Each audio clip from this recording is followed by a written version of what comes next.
Imagine a quiet house in London, not far from the comforting sound of the underground. A place of family photos and well-worn carpets. It's late. The glow of a single computer monitor cuts through the suburban darkness. On the screen, a command prompt flickers a gateway. This is not the office of a major espionage agency. This is a small, cluttered spare room. And the man hunched over the keyboard is a mild-mannered Scottish systems administrator named Gary McKinnon. He is wearing pajamas. He is drinking instant coffee. And in this moment, in the dead of night, he is about to cross the final boundary of the digital world. He is about to walk uninvited into the most guarded servers on planet Earth, the Pentagon, NASA, US military districts. In a few years, a US prosecutor will look at the chaos he wrought and call it, simply, the biggest military computer hack of all time. Who was this man? Not a super spy, not a state-sponsored agent. Gary McKinnon was a brilliant but deeply solitary individual, a man who saw the world differently, and who would later be diagnosed with Asperger's syndrome.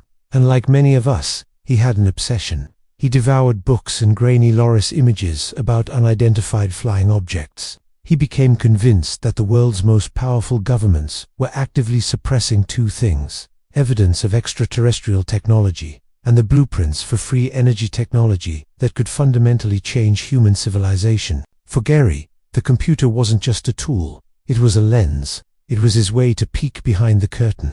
He wasn't interested in money or state secrets in the traditional sense. He wanted the truth. He felt a moral imperative, a duty to humanity, to expose what he believed was the ultimate cover-up. And for months, he used simple, effective scripts to scan the darkest corners of the American defense network. The year is 2001. The digital infrastructure of the US military, what the world imagined to be an impenetrable fortress, was shockingly vulnerable. Gary wasn't using elaborate, sophisticated exploits. He found the front door was simply left ajar. He wrote a short Perl script to scan for Windows computers with blank administrator passwords. Yes, you heard that right.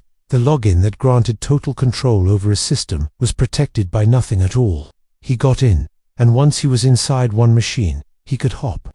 Fort Meade, the U.S. Army's military district of Washington, the Naval Weapons Station in Earle, New Jersey, and finally, NASA's Johnson Space Center. He didn't just walk through the doors. He left a calling card. On one military server, a defiant message appeared on the screen for the waking administrator. Your security is crap. The sheer scale of the intrusion is difficult to grasp.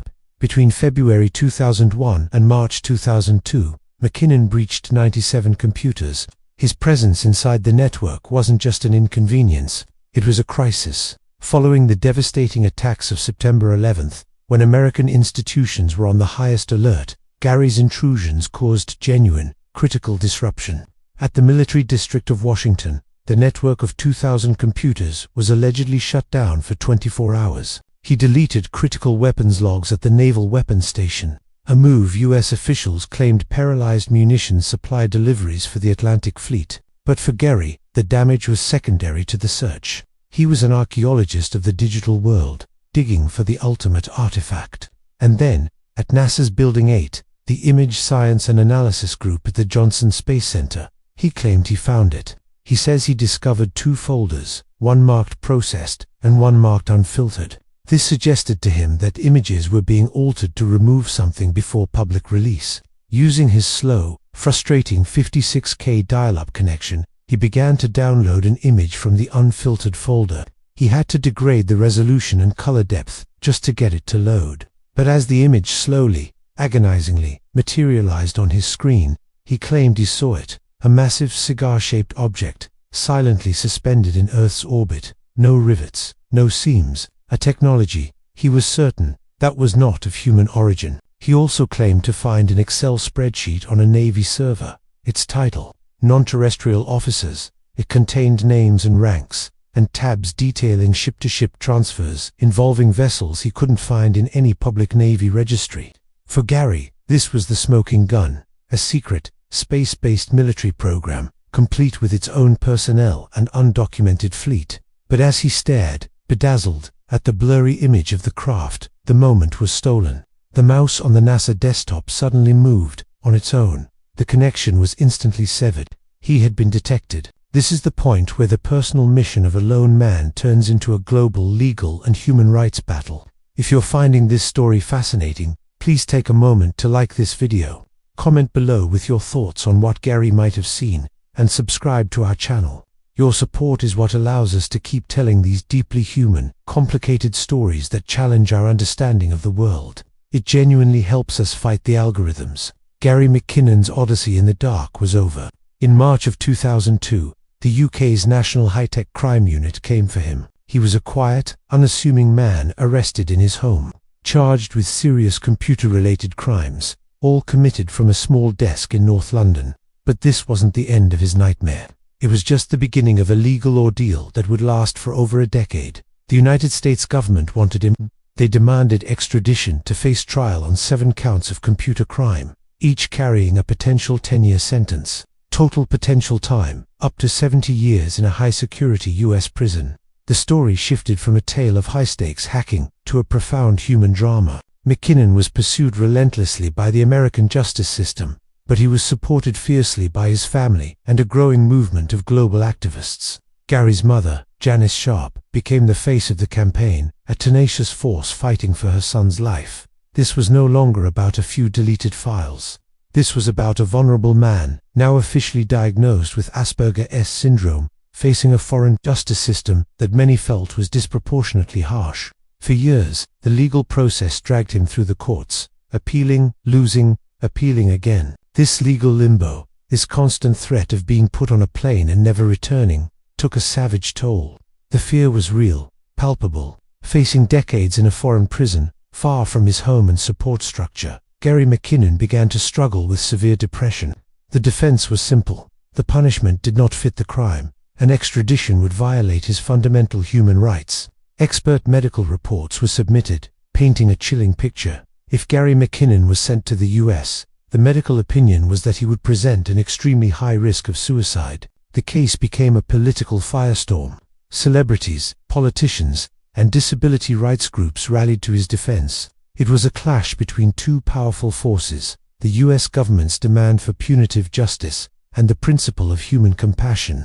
The twist finally came in October 2012, after 10 agonizing years. Then Home Secretary Theresa May stood before the House of Commons and delivered a verdict that stunned the world and brought relief to a weary family. She announced that she was blocking the extradition. Her reasoning was explicit and powerful. She stated that due to his illness, Mr. McKinnon's extradition would give rise to such a high risk of him ending his life that a decision to extradite would be incompatible with Mr. McKinnon's human rights. The US government was disappointed, to say the least. They had lost their man. But Gary McKinnon was not completely free. The next question was whether he would be prosecuted in the UK. The Director of Public Prosecutions ultimately decided not to pursue charges. The main reasons cited were the complexity of the case, the public interest weighed against the protracted extradition battle, and the sheer length of time that had passed. So, after a decade of legal torment, the biggest military hacker of all time walked away, free and unstretched. He returned not to a life of digital glory, but to one of quiet recovery. Today, he runs a small business, using his formidable technical skills for search engine optimization. The story of Gary McKinnon is not just a footnote in the history of cybercrime. It is a deeply complex story that forces us to examine the very nature of truth, authority, and human cost. Was he a criminal who paralyzed military operations and endangered national security? Absolutely, according to the letter of the law. Was he a naive, obsessed truth-seeker whose only real weapon was the shocking incompetence of the systems he breached? Many would argue yes, and what about his claims? The non-terrestrial officers, the cigar-shaped craft, were they real evidence of a cosmic secret, or the desperate interpretations of an increasingly isolated mind? We may never know, but what we do know is the truth of what he faced. A decade-long battle where the fate of one vulnerable human being was weighed against the might of a global superpower. And in the end, it was not the brilliance of his hack, but the depth of his human vulnerability that ultimately saved him. Gary McKinnon walked away, but the questions remain. How secure are the secrets we think are safe? And what are we willing to risk in the name of the truth? Thanks for watching. Case closed on this chapter, but the world is full of unsolved questions. Join the investigation by subscribing now.